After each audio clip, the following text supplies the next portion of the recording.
сонсогчтой өглөө хөтөлбөр номын болонгаар үргэлжилж байна. Альва эерэг зүйлийг өөртөө бий болгож, тухайн бий болгосон зүйлээ бусдад түгээн дэлгэрүүлнэ гэдэг бол гайхалтай.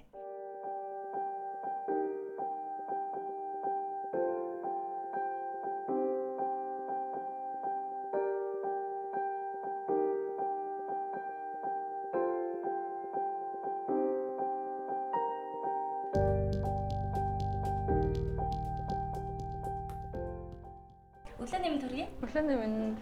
Барилга бүлээн авч цаг заваад зохицуулж хүрэлцэн ирсэнд баярлалаа. За, өршөнд баярлалаа. Одоо 8 настай сургуульд ордог байлаа шүү дээ. Тэгэхэд бол намайг одоо бараг 5, 6 настайгаас ихтүүлээд ингээ уншиж сургаад, ингээ бичүүлж сургаад ингэж эхэлж исэн. За, тэр утгаараа нэг үеийнхнаасаа бол нэлээ эрт одоо 2 жилийн өмнө уншиж сурсан. За 19 он хүртэл бол дандаа монгол хэл дээр ном уншдаг байсан. За уран зохиол бол ерөнхийдөө ховор болсон сүүл рүүгээ голдуу нөгөө хувь хүний хөгжлийн номнууд бол нэлээ уншсан. За тэгээд ажилтай холбоотой бас номнууд уншиж байсан. За сүүлд 19 онд нөгөө Lingers буюу X-Reading-тэй танилцсанаас хойш бол англи хэл дээр одоо хэлбэршүүлсэн зохиол одоо унших дадал бол сууж эхэлсэн. Мэдээж нөгөө англи хэл дээр ном уншина гэдгээр хүмүүст эхлээд их хэцүү ер нь санагддаг л да. Надад ч гэсэн анхандаа ингээл 10,000 20,000 хүүхдэд ном англи хэл дээр уншина гэхээр эхэндээ бол жоохон бууддаг байсан. Тэгээд X-Reading-тэйгээ танилцаад ингээд явж явцд бол маш олон левелтэй одоо 15 левелтэй байхгүй юу? Өөрөөр хэлэх юм бол хүн өөрийнхөө левел тохируулаад ном унших бүрэн боломжтой. За одоо 15 буюу хамгийн дээд левелийг сонгочиход арай хүндтэй ах юм бол одоо юу гэдэг 10-ыг сонгодог ч юм уу, 6-ыг сонгодог ч юм уу. Ингээд ахиулаад унших боломжтой болохоор их амар байсан. За шинэ үг одоо slort гэдээ ярьж штэ тэ. Тэгэхээр X-Reading болохоор юу гэж зөвлөдөг вэ гэхээр одоо бити ингээ үг болгоныг ингээ тойл бичиг ашиглаж хараа. Ерөнхий параграфаар нь ингээд ойлгоод яв. Ойлгож явах юм бол тэр үгийг бол ер нь байнга гэж хараад ах шаардлагагүй. Одоо extensive reading аргачлал гэж ер нь ярьдаг юм байлээ л дээ. Тийм болохоор айгүй дарамтгүй. Ерөнхийд нь л ингээд ойлгочих юм бол тэр дотор байгаа 2 3 үгийг мэдэхгүй байхад нэг асуудалгүй. Ер нь бол тэгэж уншиж сурсан. Өөртөө л их амар байсан.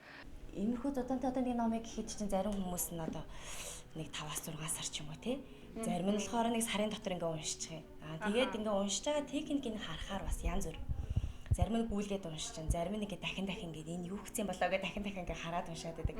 Өөрөө ч яг ямар одоо арга барилыг өөртөө илүү эзэмшүүлсэн гэж бодож байна. Би нөгөө нэлээд эрт уншиж сурсан гэдээ ярьчихсан шүү дээ. Тэгээ тэр утгаараа миний минутанд уншдаг үгийн тоо багасаа их өндөр байсан.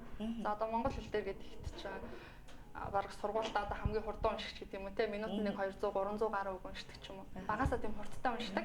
Тийм болохоор одоо ч гэсэн яг тэр дадлаараа ер нь бол гүйлгэж бол уншдаггүй. Яг ингэж уншина. Уншдаг. Гэтэ нөгөө минутанд хурдан үг уншдаг болохоор ер нь бол унших хурд нэлээ одоо сайтай гэх юм уу. Одоо ийм гэхдээ бас номынхаа төрлөөс хамаард юм аа. Яг сонирхолтой ном байх юм бол ерөөсө шимтэж ороод бараг л ингээл байрч сууж байгаа л нэг дорч уншаад суух тохиолдол байдаг. Нөгөө судалгаа гэдэг юм билээ ш. Насанд хүрэгчэд минутанд 300 үг уншдаг. Харин нөгөө тогтмол ном уншдаг хүмүүс болохоор минутанд 1500 үг унших чадвартай байдаг. Тэгэхээр бас яг тогтмол ном уншдаг хүмүүсийн хажууд л бол ингээд энэ унших урлаг бол өөртөө ингээд бий болгочихсон тий.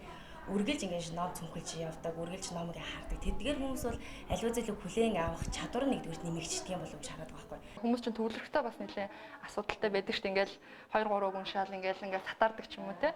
Миний хувьд бол төвлөрөх чадвар бол айгуу сайн. Одоо ингээ номоо бариад аваад ингээ уншиж байгаа тохиолдолд одоо өөр бодол орж ирэх. Одоо хажуугийн чимээ сатаарах нь бол маш бага байдаг. Шууд ингээл барьж аваад ингээл уншичдаг. За англи хэл дээр X-Reading ер нь бол юм Kindle дээр уншдаг байхгүй юу? Нэг утсан дээр уншихад бас дэлгэцэн жижигхэн болохоор. За Kindle дээр бол одоо ийм дэлгэцтэй. За англи номыг бол энэ жилээс эхлээд одоо 2 дахь жилээсээ эхлээд яг ингэж багцлж уншиж сурж байгаа. Одоо ингээ ерөнхийг нь хараад ийм үйл явдал болж ийн ингэж гээд. Одоо яг англи дээр л яг тэрийг туршиж эхэлж байна да.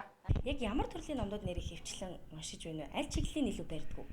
Одоо ингээ анзаархаар бол хувийн хөгжлийн ном бол нэг хэсэг уншиж байгаад одоо бол бас харцсангуу болцсон байгаа. За яг одоо уншиж байгаа ном бол одоо энэ ном байна уншигчд нь бас бол мэдж байгаа бах. Бас нэг сэтгэл зүйн онолыг холбоод энгийнээр бичсэн их гоё ном бэлээ. Одоо ингээд талтаа ороо явж байна. Одоо философийн гэхүү одоо юу гэхүү те төрөл нь. За яг ажил хэргийн шугамар гэх юм бол одоо энэ номыг уншиж байгаа. OKR-ыг компани дээр ер нь яаж нэвтрүүлсэн бэ гэдэг туршлага одоо бизнесийн чиглэл рүүгээ гэх юм уу.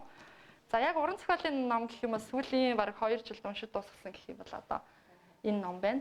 Манай уншигчид бас мэдэх байх хүмүүс ер нь мэддэм байлээ. Яг өөрийнхөө модель бүсгүй байж байгаад санамсаргуу байдлаар ингээд аваарт ороод амьдрал нь оронгороо иргэсэн. Тэгээд өөрийнхөө түүхтэр үндэслэж бичсэн ийм ном байгаа. Энийг бол уран зохиолын төрөл юм бол хамгийн сүүлд уншсан. Одоо бүр уйлж уншчихлаа бүр баг шүнжэнгөө уншаал дуусчихсан. Одоо сүүлийн 2 жил хамгийн сэтгэл төрсөн ном гэх юм бол одоо энэ байна да. Ер нь ингээ холиол уншчихдаг. Одоо сурахгүй гэж бодох юм бол одоо тэл мянган шалтгаан болд нь шүү дээ. Сурья, болгоё бүтээе гэдээ явах юм бол арга замууд бол зөндөө байгаа.